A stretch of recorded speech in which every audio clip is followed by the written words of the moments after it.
You know, nowadays, when you hear about the Turkish Super League, more often than not, it's for off-field drama and not actual success. I mean, at this point, there could be a Netflix series 20 seasons long and you wouldn't even be at the tip of the iceberg. But this season has been on a whole different level. I mean, it's really becoming quite the spectacle.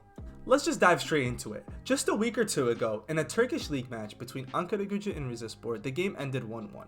Nothing out of the ordinary here. Well, at least until the club president of Ankaragücü would pop out of nowhere and just attack the referee. Once the referee falls to the floor, you would think that would be enough, but no. They decided to jump my man, kicking him while he was down.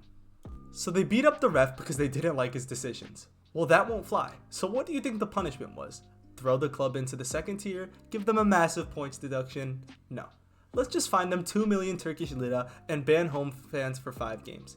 See, I don't know if the Turkish FA is stuck in 2003 because 2 million Turkish lira is approximately the average price of a bag of chips. Okay, that's a hyperbole, but come on. Things like this can't go on without a slap on the wrist. Then the TFF decided to postpone all games because of this incident. For a week. Well, thank you so much. All the problems in Turkish football are magically solved. We are actually the best league in the world now, and Turkey will win the World Cup in 2026.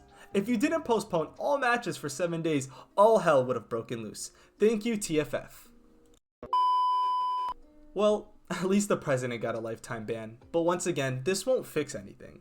Now these Turkish club presidents think they are basically invincible. The TFF needed to be way harsher with their ruling, and we have just seen the consequences of this. Just recently, on December 19th, Trabzonspor would play against Istanbulspor, and the match was actually entertaining. It was 1-1 until the 68th minute where Oğancı would go on and score a cheeky header. Great, everything was going smoothly until once again a club president ruined it all. This time, Istanbulspor's club president would come onto the pitch and demand that the players stop playing because a supposed penalty wasn't given.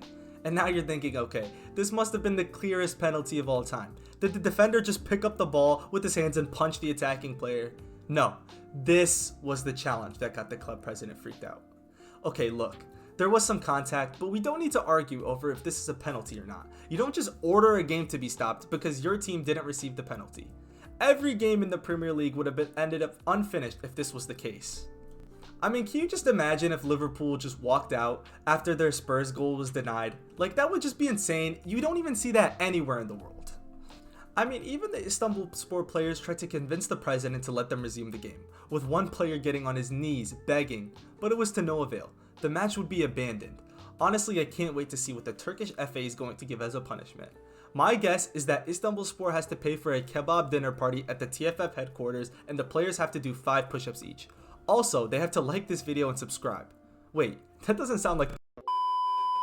And no, the presidents aren't the only people ruining this league. Nowadays, after almost every match, every single club has to post on their social media about the horrendous referee, calling it match fixing, calling it a kara gece, which translates to dark night.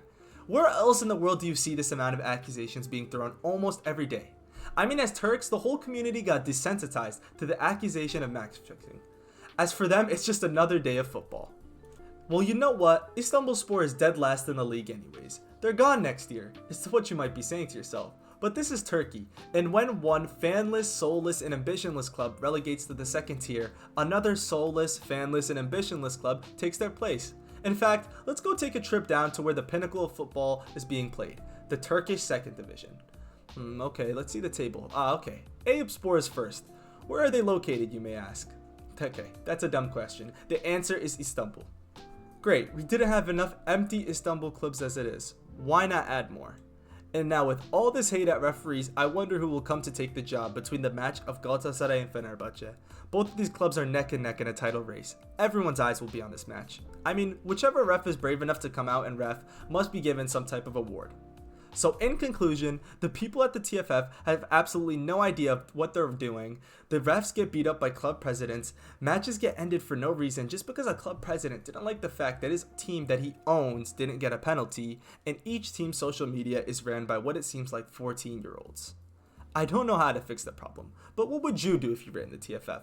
Was Istanbulspor's president justified? Let me know in the comments below and like this video as well as subscribe, as I'll be making more like this one.